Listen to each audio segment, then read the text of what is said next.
Qu'est-il retenir de cette journée fleuve d'Emmanuel Macron? Jean-Christophe Galeazzi, avant son grand oral face à la jeunesse, le président a donc rencontré les élus. Nous l'avons vu avec des échanges assez conventionnels, c'est vrai, dont on a maintenant l'habitude lors de ces derniers déplacements.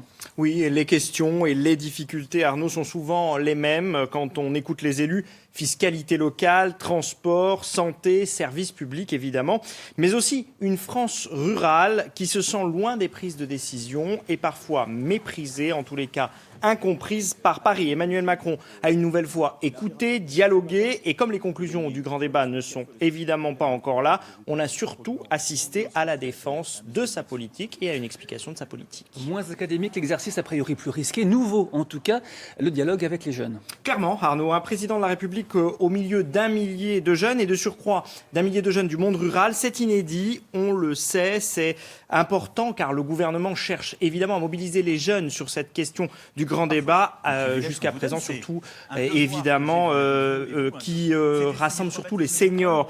Il fallait donc donner le change du côté du chef de l'État et comme pour la toute première rencontre avec les maires, cette formule, on peut le dire, a plutôt marché. Un président au langage direct qui répond directement aux jeunes qui sont tout aussi directs, eh bien ça marche. Et puis peut-être pour la première fois, il y a eu des échanges avec beaucoup d'émotion et de sincérité, on l'a vu, ça a aussi permis d'aborder des thèmes qui ne sont pas abordés dans les rencontres des adultes. Alors, exercice réussi, Arnaud, mais attention, il semble avoir suscité beaucoup d'espoir chez les participants, mais aussi chez ceux qui ont regardé derrière leur écran. Alors, s'il y a bien des citoyens qu'Emmanuel Macron ne devra pas décevoir, c'est cette jeunesse qui est bien sûr l'avenir de notre région et l'avenir du pays. Merci Jean-Christophe. Dernier détour par le gymnase d'Étang sur Arroux.